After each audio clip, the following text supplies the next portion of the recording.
বাইতুল্লাহ সফরে বেশ কিছু ভুল হয়ে থাকে, অনেকে বেশ কিছু ভুল করে থাকেন। এই ভুল ত্রুটিগুলো নিয়ে আমরা একটু আলোচনা করব। এর আগে কয়েকটা বিষয়, একটা মাসআলা রয়ে গেছে, হজের কুরবানি নিয়ে তো আমরা আলোচনা করেছি, কিন্তু জিলহজের 10 তারিখের যে কুরবানি সেটার হুকুমটা কি?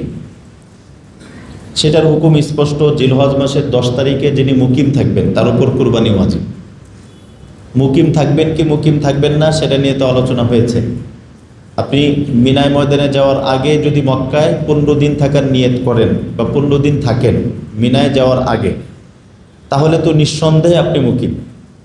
আর যদি আপনি মক্কায় যে কয়দিন আছেন ওই কয়দিন এবং মিনার দিনগুলো সহ আগে পরে মিলে এরপরেও যদি 15 দিন থাকেন, তাহলে কেউ বলেছেন মুকিম, কেউ বলেছেন মিনার দিনগুলি বাদ যাবে। দুই ধরনের বক্তব্যই আছে। ঈদুল আজহার দিন, ঈদুল আজহার দিনগুলোতে যিনি মুকিম থাকবেন তার উপর কুরবানি ওয়াজিব, আর যিনি মুসাফির থাকবেন তার উপর কুরবানি ওয়াজিব না। আর অন্যান্য সবার ন্যায় জিলহজ মাসের 9 তারিখ ফজরের পর থেকে নিয়ে 13 তারিখ আসর পর্যন্ত প্রত্যেক নামাজের পরে তাকবীরে তাশরিক একবার পাঠ করা ওয়াজিব। মহিলারা যদি অপবিত্র থাকেন, অপবিত্র অবস্থায় মহিলারা তওয়াফ করবেন না, তারা পবিত্র হওয়ার অপেক্ষা করবেন। এমনকি ফরজ তওয়াফ যেই ফরজ তওয়াফ এটা শুরু হয় জিলহজের 10 তারিখ থেকে শুরু করে 12 তারিখ সূর্যাস্ত পর্যন্ত, এই সময়ের ভিতরে যদি করতে না পারেন পবিত্র হওয়ার পরে এরপরে করে ফেলবেন, কিন্তু অপবিত্র অবস্থায় তওয়াফ করবেন না। হজ উমরায় প্রচলিত কিছু ভুল, যে বিষয়গুলো অনেকেই করে থাকে, আমরা এই বিষয়গুলো একটু সচেতন থাকব। আমি একটু পড়ে যাচ্ছি, এই বইগুলো যেহেতু আমরা সবাইকেই দিব, ইনশাল্লাহ আমরা এটাকে সংগ্রহ করে রাখবো ইনশাল্লাহ। বাইতুল্লাহর সফর যেহেতু মোটা অঙ্কের একটা খরচ ব্যয় হয়, তাই অনেকেই এই প্রতিযোগিতায় থাকেন যে আমি যেন বেশি সুবিধা পাই। এই বেশি সুবিধা নিয়ে অনেক সময় এজেন্সিওয়ালাদের সাথে বিভিন্ন ঝগড়া বিবাদ পর্যন্ত গড়ায়। মনে রাখবেন, বেশি সুবিধা, সবচেয়ে বেশি সুবিধা হলো হজটা কবুল হওয়া। কবুল হজ পেয়েছি মানে এটাই বড় সুবিধা, এর চেয়ে বড় সুবিধা আর নাই। হজ কবুল হজ পেয়েছি, এটাই সবচেয়ে বড় সুবিধা। আর কি সুবিধা আমি চাই? কিছু কষ্ট সবার করতেই হবে, একদম ভিআইপি পার্সন হলেও কিছু কষ্ট সেখানে হতে পারে। কারোর সাথে দেখা হলে অনেকে জিজ্ঞেস করেন আপনি কত টাকা দিয়ে এসেছেন, আপনার হোটেল কোথায়, ইত্যাদি ইত্যাদি। এ জাতীয় কথা বলবেন না, বরং গল্প গুজব এড়িয়ে চলে যত বেশি সম্ভব তত বেশি জিকির এবং তালবিয়া এই সমস্ত ইবাদতে মশগুল থাকা চাই। উলামায়ে কিরামের সান্নিধ্যে ওই দিকে যদি তাকান, আমি কথা বলবো না। আমি বলছি ওখানে তাকানোর দরকার হলে তো ওখানের ব্যবস্থা তো আমরাই করছি, তা আপনার এখন তাকাইতে হবে কেন? মানে এগুলো পছন্দ হইতেছে না? আপনি এখনই বিয়ে শুরু করলে ওখানে যে কি করবেন? বাঙালির মোটেও ধৈর্য নাই, মানে বাঙালি এমন একটু ধৈর্য নেই। দেখবেন বিমান থামার আগেই যে লোকগুলো দাঁড়ানো প্রত্যেকে বাঙালি, এখনো বিমান থামি নেই, দাঁড়ায় গেছে ব্যাগ নিয়ে, প্রত্যেকটা বাঙালি। মানে এদের ধৈর্যই হয়নি। আল্লাহ পাক আমাদেরকে এই স্বভাবগুলো বাদ দেওয়ার তৌফিক দান করেন। ধৈর্য ধরা চাই। আমাদের ওখানের যখন বিষয় হবে তখন আমরা অবশ্যই দেখাবো, আগের থেকে তো লাভ নেই। অনেকে হজের সফরের অনেকের সাথে নিজেকে তুলনা করতে থাকেন, কে কত সুবিধা পেয়েছে, আমি কম পেয়েছি কি বেশি পেয়েছি। এ জাতীয় প্রতিযোগিতায় লিপ্ত হবেন না, এটা নিতান্তই বোকামি এবং সময় নষ্ট, বাইতুল্লাহ সফরকে বরবাদ করে যাওয়ার নামান্তর।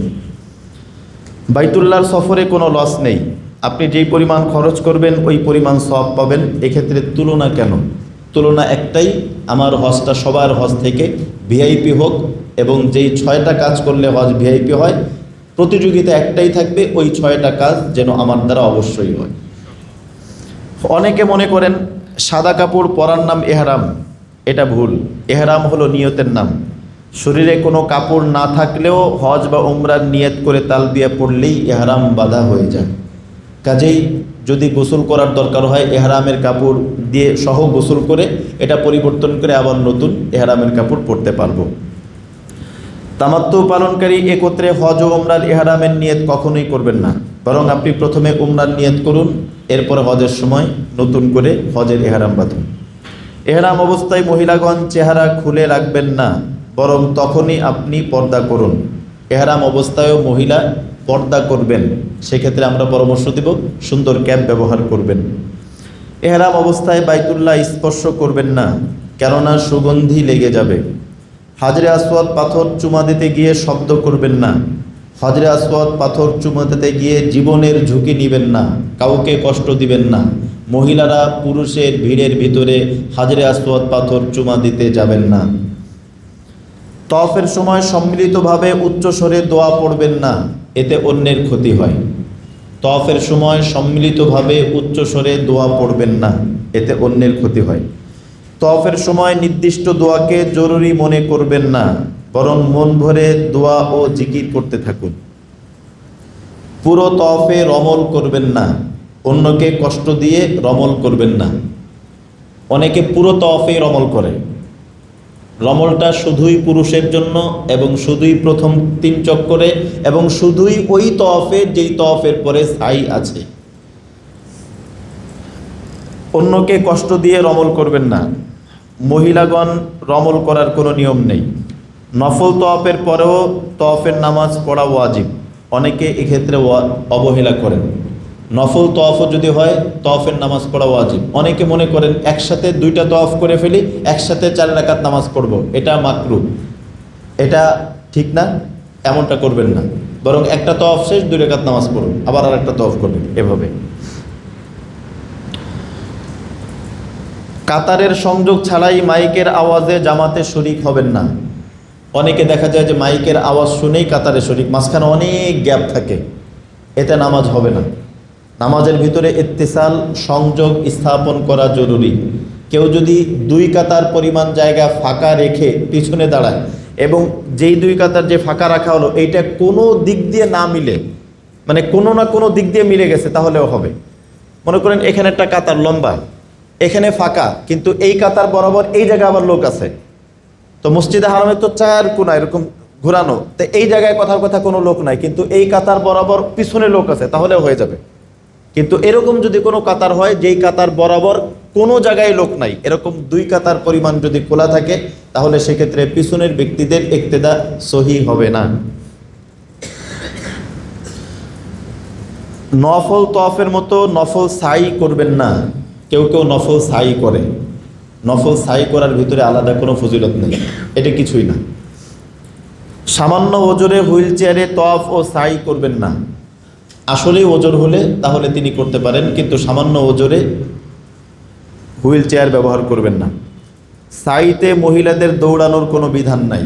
কখনো এই যে সবুজ বাতি চলাকালীন পুরুষরা দৌড়ায়, পুরুষদের দেখা দেখি কখনো নারীরাও দৌড়াইতে চায়, এখানে নারীদের দৌড়ানোর কোনো বিধান নেই।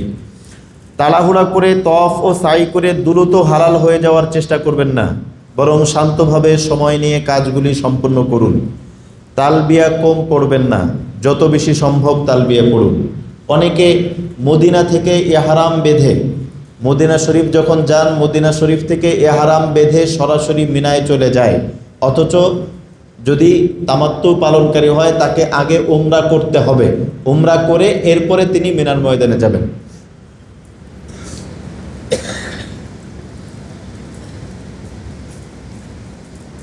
মারওয়া পাহাড়ে সাইর পরে নামাজ পড়বেন না, কেননা সাইর পরে মসজিদে হারামে 2 রাকাত নামাজ পড়া মুস্তাহাব, মারওয়া পাহাড়ে না।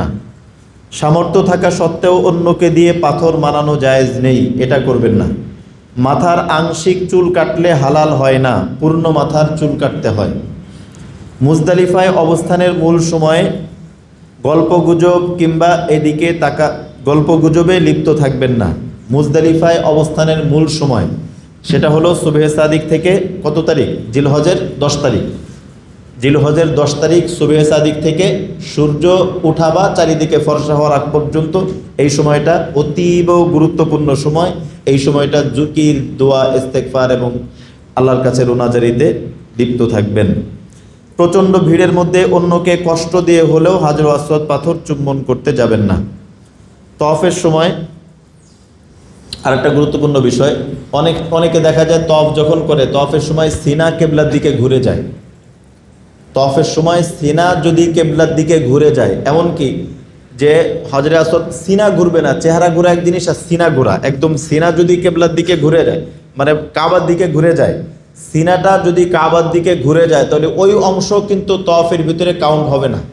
আপনি একটু ফিরে যায় আবার করবেন, সিনাটা কাবার দিকে ঘোরা যাবে না, ঘুরলে ওই অংশ তওয়াফের ভিতরে মানে কাউন্ট হবে না তওয়াফ হিসেবে। আপনি একটু পিছনে যায়, হয়তো পিছনে যায় আবার শুরু করবেন, আর যদি পিছনে যাওয়া সম্ভব না হয় তাহলে এই তওয়াফটা পুনরায় আরেকবার করতে হবে। কিন্তু ওই জায়গাটা সিনাটা কেবলার দিকে, বাইতুল্লাহর দিকে, কাবার দিকে ঘোরানো যাবে না। আর ভুল ত্রুটি নিয়ে তো আমরা আলোচনা করেছি, আর একটা বিষয় শুধু বাকি আছে, সেটা হচ্ছে বদলি হজ। বদলি হজ কাদের জন্য? কে কে বদলি হজ করতে পারবেন? যার শারীরিক শক্তি নাই এবং কারো সহায়তা নিয়েও হজ করতে পারেন না, এমন ব্যক্তির জন্য বদলি হজ করানো জায়েজ আছে। যিনি শারীরিকভাবে সক্ষম না এবং অন্যের সহায়তা নিয়েও হজ করতে পারছেন না, এমন ব্যক্তির জন্য বদলি হজ করা, এমন ব্যক্তির পক্ষ থেকে বদলি হজ করানো জায়েজ আছে। যিনি বদলি হজ কে করবেন? ইতিপূর্বে যিনি নিজের ফরজ হজ আদায় করেছেন তিনি করবেন। আমি আলহামদুলিল্লাহ আগে নিজের পক্ষ থেকে হজ আদায় করা হয়েছে, এবার আমি আমার বাবার পক্ষ থেকে আমি বদলি হজের নিয়ত করেছি। তো আগে যিনি নিজে ফরজ হজ আদায় করেছেন এরকম ব্যক্তি তিনি বদলি হজ আদায় করতে পারবেন। বদলি হজ কাকে দিয়ে করাবেন? হজের মাসআলা যিনি জ্ঞাত আছেন, জানা আছেন।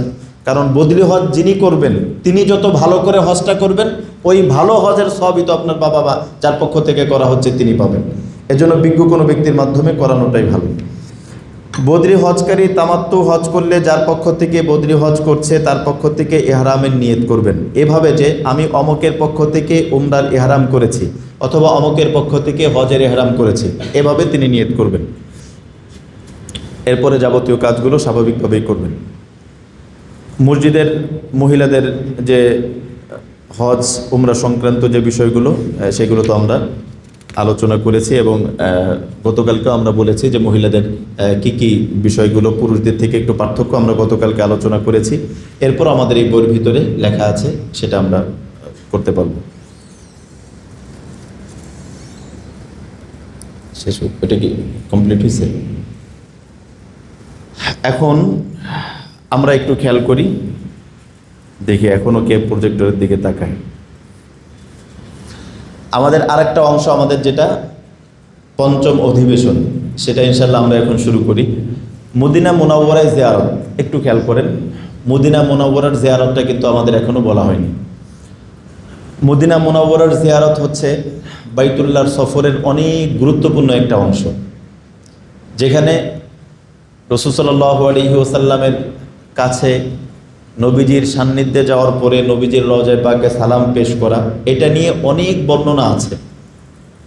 একজন বুজুর্গ এরকম অনেক ঘটনা আছে। একজন ওই মক্কা শরীফ গেছে, হজ করে চলে আসছে, রাত্রেবেলা স্বপ্ন দেখে যে নবীজি বলছেন যে কিরে তোমার কি একটু আগ্রহ হইল না আমাকে সালাম পৌঁছানো? আর কিতাবের ভিতরে আসছে নবীজির রওজায়ে পাকের পাশে যদি কেউ সালাম পৌঁছায় তাহলে নবীজি ভিতর থেকে উত্তর দেন। তাহলে নবীজি যদি আসসালামু আলাইকুম ওয়া রাহমাতুল্লাহ বললাম, নবীজি যদি উত্তর দেন তাহলে সেটা আমার জন্য কতটা সৌভাগ্যের বিষয়। এজন্য নবীজির রওজায়ে পাকে সালাম পৌঁছানো, এক্ষেত্রে আদব হলো নবীজির মক্কা শরীফ থাকা অবস্থায় যত বেশি সম্ভব তওয়াফ করা, আর মদিনা শরীফ থাকা অবস্থায় যত বেশি সম্ভব দুরূদ শরীফ পড়া, যত বেশি সম্ভব। আমরা আগে বলেছিলাম পারলে আপনি 1 লক্ষ বার দুরূদ শরীফ পড়ে এই দুরূদ শরীফের হাদিয়াটুকু আপনি নিয়ে যান। এটা মদিনা শরীফ যাওয়ার আগেই এই বিষয়টা দুরুদের ইহতেমাম করতে থাকা। আর একটা বর্ণনা আছে, মুসনাদে আহমদে এসেছে, যদিও নাকি বর্ণনাটা একটু দুর্বল। কোনো ব্যক্তি যদি মদিনা শরীফ গিয়ে মসজিদে নববীতে 40 ওয়াক্ত নামাজ পড়ে, একটা বর্ণনা আছে, বর্ণনাটা দুর্বল, তারপরও আছে, 40 ওয়াক্ত নামাজ যদি কেউ পড়ে তাহলে তাকে আল্লাহ রাব্বুল আলামিন নেফাকির কাতার মানে মুনাফিকি থেকে মুক্তি দেন এবং তাকে আল্লাহ রাব্বুল আলামিন জাহান্নাম থেকে মুক্তি দান করেন। যদি সম্ভব হয় মদিনায় গেলে 40 ওয়াক্ত নামাজ পড়া যেতে পারে।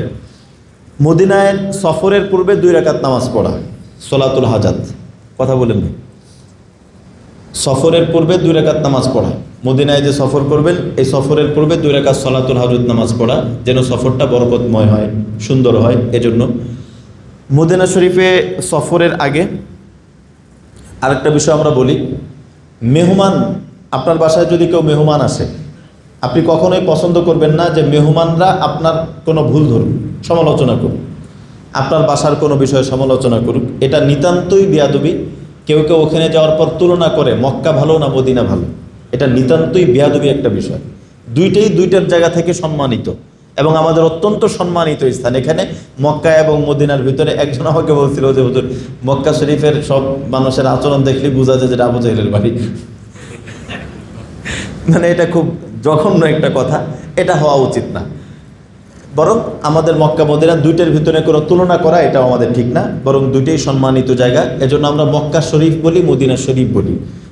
এই সম্মানের এজন্য মক্কাতুল মুকাররমা, মদিনাতুল মুনাওয়ারা, সম্মান বজায় রেখে এরপর আমরা বলি। তো রাসূল সাল্লাল্লাহু আলাইহি ওয়াসাল্লামের কাছে প্রত্যেকের আমল পেশ করা হয়। তা আমি যখন নবীজির কাছে যাচ্ছি, আমি তো অনেকের কাছে ভালো, আমি নবীজির কাছে কেমন? নবীজির কাছে ওই ব্যক্তি সবচেয়ে ভালো যে ব্যক্তি বেশি বেশি নবীজির উপর দুরূদ শরীফ পড়ে এবং সুন্নাহ অনুযায়ী যে জীবন গড়ে, ওই ব্যক্তি নবীজির কাছে ভালো। এই হিসেবে আমি নবীজির কাছে ভালো কিনা যাওয়ার আগে গতকালকেও বলেছিলাম, সুন্নাহ অনুযায়ী জীবন গড়ে এরপরে নবীজির রওজায়ে পাকে সালাম পৌঁছানো। মদিনা মুনাওয়ারা প্রবেশের সময় দোয়া পড়া, রব্বি আদখিলনি মুদখালা সিদকিন ওয়া আখরিজনি মুখরাজা সিদকিন ওয়াজআলনি মিন লাদুনকা সুলতানান নাসীরা, এই দোয়া পড়তে পড়তে মদিনা শরীফে প্রবেশ করা। আর মসজিদে নববীতে নামাজগুলো আদায় করার চেষ্টা করা। মদিনা শরীফ গিয়ে রাসূল সাল্লাল্লাহু আলাইহি ওয়াসাল্লামের কাছে যখন আমরা সালাম পেশ করব, রওজায়ে পাকে সালাম পেশ করব, সেখানে কয়েকটা কথা।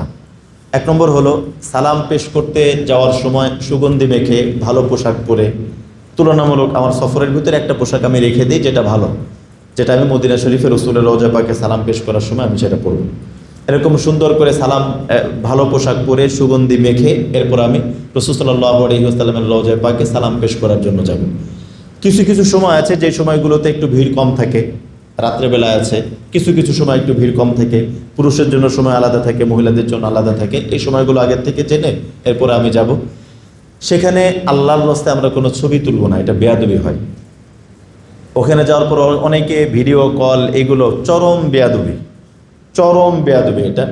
ওখানে যাওয়ার পর আমরা প্রত্যেকের কাছে এটা আশা করব যে কোনো সেলফি আপনার মোবাইলে যেন না থাকে, কোনো ছবি আপনার মোবাইলে যেন না থাকে। পূর্ণ সফরের যত চিত্র আছে এগুলো জীবনে ধারণ করে আপনি আসুন। মোবাইলে কেন? মোবাইল তো হারা হয়ে যেতে পারে। আপনি জীবনে ধারণ করে আসুন, এই প্রতিজ্ঞা করে যাওয়া চাই। কোনো অবস্থাতে সেখানে যাওয়ার পরে অনেকে দেখা যায় সালাম পেশ করতেছে, লাইভে আছে, বলতে বলতে যাচ্ছে যে যাবে সালাম পেশ করছি, সালাম পেশ, এগুলো চরম বেয়াদবি। কারণ ওখানে যারা গেছে সবাই তো মেহমান, কারোর দিলের মধ্যে একটু কষ্ট যদি আসে তাহলে তো আপনার বিরুদ্ধে যদি কোনো বদদোয়া চলে আসে, এজন্য বিষয়গুলো খেয়াল রাখা। হাদিসের মধ্যে আসছে নবীজির যে মসজিদ আছে মসজিদে নববী, ওই মসজিদে নববীর ক্ষেত্রে নবীজি বলেছেন যে এই মসজিদে নামাজ পড়া 1000 রাকাত নামাজ পড়া থেকে উত্তম। 1000 রাকাত বরাবর ওই মসজিদে নামাজ পড়া 1000। আবার সুনান ইবনে মাজার মধ্যে 50,000-এর বর্ণনা আসছে, কিন্তু বর্ণনাটা দুর্বল। 1000-এর বর্ণনাটা বিশুদ্ধ এবং ওই মসজিদের উপরে এই হাদিস 1000-এর বর্ণনাটার হাদিস লেখাই আছে। এজন্য আমরা 1000 রাকাতের ওই হাদিসটাকে আমরা গ্রহণ করতে পারি।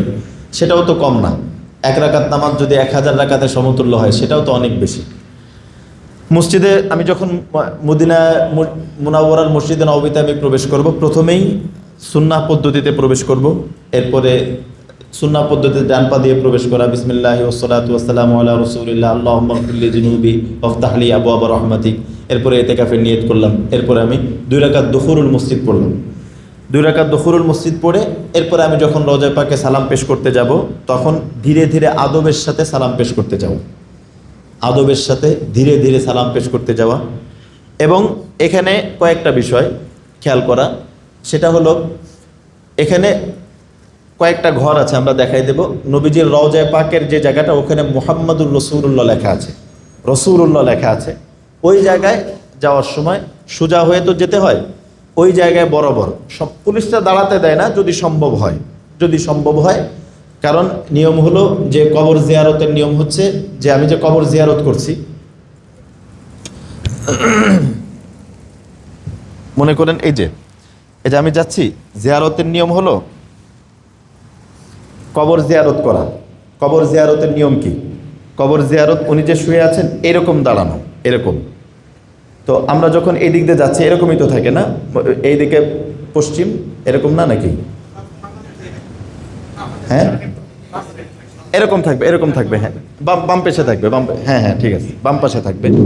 তো আমি যখন এইদিকে যাচ্ছি সোজা, এদিকে যখন সালাম পেশ করার জন্য যাচ্ছি, এইদিকে যখন রওজায়ে পাক এরকম না, এদিকে তো সোজা যাচ্ছে, হ্যাঁ ঠিক আছে, এটা হলো কেবলার দিক আর এটা হলো রওজায়ে পাকের, আর এটা হলো এরকম, হ্যাঁ। তা আমি যখন যাচ্ছি যাওয়ার সময় এরকম যদি সম্ভব হয়, এখানে পুলিশ দাঁড়াইতে দেয় না, যদি সম্ভব এরকম দাঁড়ানো, এরকম এভাবে এভাবে দাঁড়ানো, শুধু এতটুকু দাঁড়ায়, বুঝে এসছে সবাই? এরকম সোজা হাইটে চলে যাওয়া না, এরকম দাঁড়ানো, এরকম। অনেকে এরকম দাঁড়ায়, এরকমও না, যিনি শুয়ে থাকবেন এরকম এইভাবে, মনে মনে করেন এটা কবর, এটা কবর থাকলে জিয়ারতের নিয়ম কি এরকম দাঁড়ানো নাকি এরকম দাঁড়ানো? কথা বুঝতেছেন না? মুখ বুক বরাবর, এই বুক বরাবর এইভাবে দাঁড়ানো, এটা সুন্নাহ। আপনারা কবর জিয়ারতের নিয়ম জানেন না? কবর জিয়ারতের নিয়ম এইটাই, একদম এভাবে দাঁড়ানো। কোন কোন এটা যদি কবর হয়, মনে করেন এটা কবর, একদম এভাবে দাঁড়ানো, এভাবে দাঁড়ায় সালাম পেশ করা। তা আমি এখানে যখন যাচ্ছি যে এভাবে, এরকম এভাবে দাঁড়ানো, অ্যাঙ্গেলে দাঁড়ানো, হ্যাঁ অ্যাঙ্গেলে দাঁড়ানোর পরে এরপরে নিয়ম কি? সালাম পেশ করা।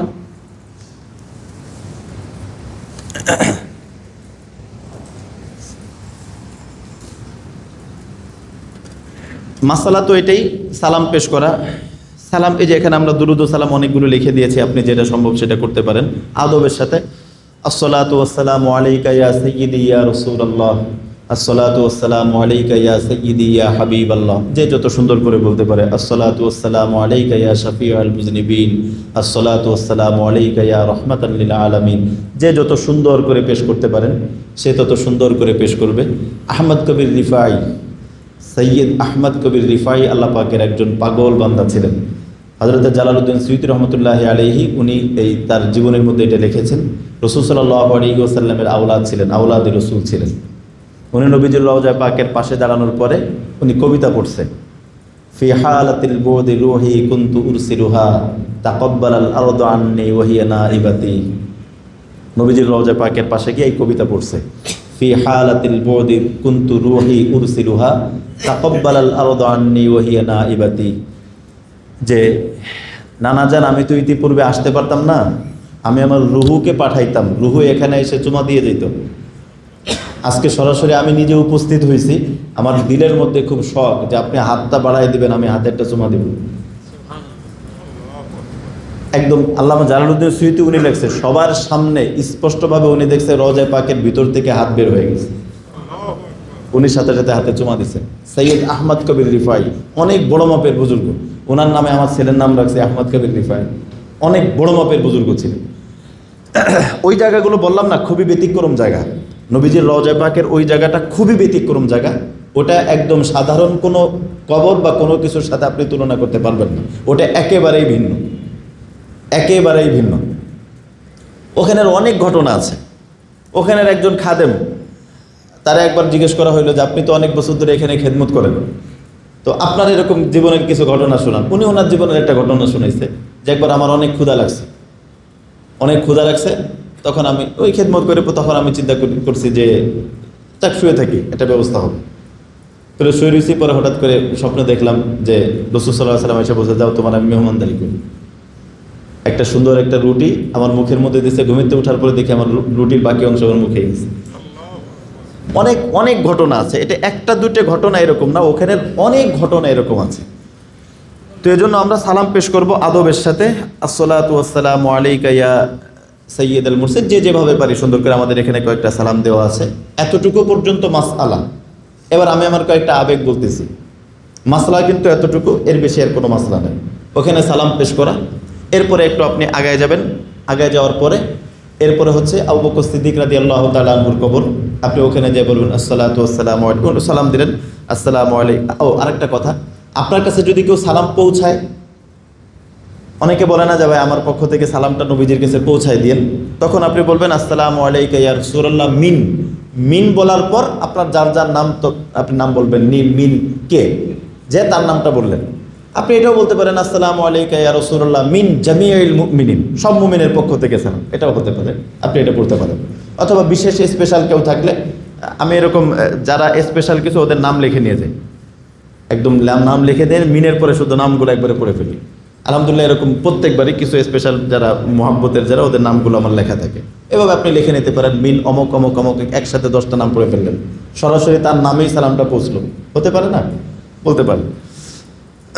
এরপরে আবু বকর সিদ্দিক রাদিয়াল্লাহু তাআলা আনহু রওজা পাকের সামনে যখন যাবেন তখন ওখানেও সালাম পেশ করবেন, আসসালামু আলাইকা ইয়া খলিফাতা রাসূলিল্লাহি সাল্লাল্লাহু আলাইহি ওয়াসাল্লাম ওয়া রাহমাতুল্লাহি ওয়া বারাকাতুহু জাযাকাল্লাহু আন্না খায়রাল জাযা। অথবা আসসালামু আলাইকা ইয়া খলিফাতা রাসূলিল্লাহি আবী বকর সিদ্দিক রাদিয়াল্লাহু তাআলা আনহু, আপনি যেভাবে বলেন এটা বলতে পারেন। এরপরে ওমর রাদিয়াল্লাহু তাআলা আনহু, ওনার ক্ষেত্রে একই কথা, আসসালামু আলাইকা ইয়া আমিরুল মুমিনিন ওয়া রাহমাতুল্লাহি ওয়া বারাকাতুহু জাযাকাল্লাহু আন্না খায়রাল জাযা। বাস এতটুকু হচ্ছে মাসআলা শেষ। এবার আমি একটু আবেগ বলি। আবেগটা হলো, আমাদের আকাবিররা বলেছেন যে আমি যে ঈমানওয়ালা, এই ঈমানের সাক্ষী নবীজিকে রাখাটা ভালো। এজন্য আমাদের আকাবিররা যেটা বলতেন, ওখানে যাওয়ার পরে আশহাদু আল্লা ইলাহা ইল্লাল্লাহু ওয়া আশহাদু আন্নাকা রাসূলুল্লাহ, কালিমায়ে শাহাদাতের সাক্ষ্য দেওয়া। তখন আপনার এই শাহাদাতের সাক্ষ্যটা নবীজিও, আপনার যে আপনি যে সাক্ষ্য দিয়েছেন এটা সাক্ষ্যটা নবীজিও হয়ে গেল। এটা যদি পারা যায় এটা আবেগ। আমি বলছি এটা মাসআলা না।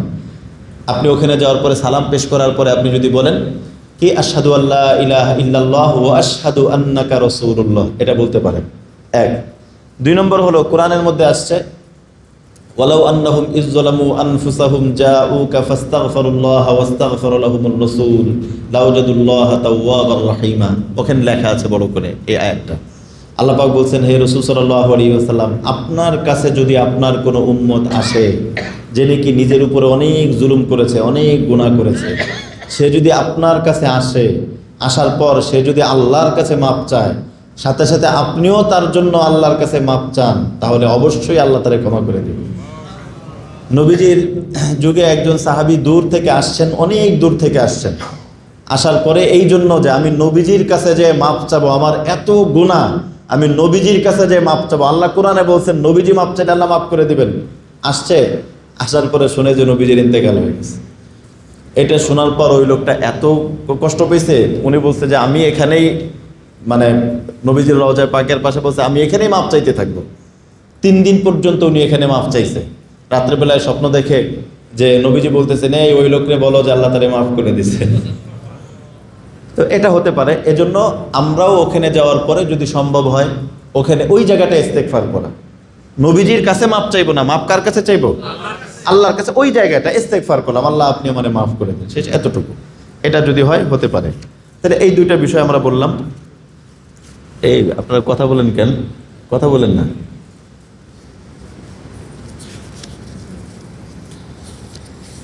এটা যদি সম্ভব হয় তাহলে এটা করতে পারেন। এটা কোনো মাসালার বিষয় না, বাকি এটা আবেগের বিষয়। এটা যদি কেউ করতে পারেন তাহলে করতে পারেন। আরেকটা বিষয় থেকে যায়, সেটা হলো নবীজি বলেছেন যে আমার রওজা, আমার ঘর এবং আমার মেম্বার, মা বাইনা বাইতি ও মেম্বারি রওজাতুম মিন রিয়াজিল জান্নাহ। আমার ঘর এবং মেম্বার, একটু খেয়াল করেন, আমাদের এটা শেষ, এখন আমরা শুরু করব। আমার ঘর এবং মেম্বার, এই 2টার মাঝখানের জায়গাটার ক্ষেত্রে নবীজি বলছেন এই জায়গাটা হলো রওজাতুম মিন রিয়াজিল জান্নাহ। এটা জান্নাতেরই একটা অংশ। জান্নাতের বৈশিষ্ট্য 2টা নবীজি বললেন, একটু খেয়াল করতেছেন? নবীজি কি বললেন? যে আমার ঘর এবং আমার মেম্বার, এর মাঝখানের যে জায়গাটা, এই মাঝখানের জায়গাটা হলো জান্নাতেরই একটা অংশ। এই জায়গাটা জান্নাত। আর জান্নাতের বৈশিষ্ট্য 2টা। 1 নম্বর বৈশিষ্ট্য হলো জান্নাতের মধ্যে যে যা চাইবে তারে তাই দেওয়া হবে। সুতরাং বোঝা গেল ওই জায়গায় দোয়া করলে নিশ্চিত দোয়া কবুল হবে। জান্নাতের আর একটা বৈশিষ্ট্য হলো একবার যে জান্নাতে ঢুকবে সে জান্নাত থেকে আর কোনো দিন বের হবে। এর জন্য রিয়াজুল জান্নাহ যে এখন সিস্টেম আছে, ওই যে অ্যাপসের মাধ্যমে টিকিট আগে থেকে এরকম করে অ্যাপসের মাধ্যমে এরকম সিস্টেম করতে হয়। যেটাই হোক আপনি ওখানে যাওয়ার চেষ্টা করবেন আগের থেকে, অ্যাপসটা আগের থেকে ব্যবস্থা করে রাখলে সুবিধা হয়। তাহলে মুআল্লিমরাই এরকম ব্যবস্থা করে। তো ওখানে যাওয়ার পর কি করবেন? ওখানে যাওয়ার পরে সবচেয়ে ভালো হয় ওইখানে যদি করা যায়, আপনি শেষ রাত্রে অথবা এরকম কোনো একটা সময় যেখানে নামাজ আছে, কেউ ওখানে আসরের পরে গেল, তো আসরের পরে তো নামাজ পড়া মাকরুহ, এরকম না, যখন নামাজ পড়া যায় শেষ রাত্রে হতে পারে, এরকম কোনো একটা সময় আপনি সেখানে যেতে পারেন। সেখানে গেলে আপনি দোয়া করবেন, 2 রাকাত নামাজ পড়বেন।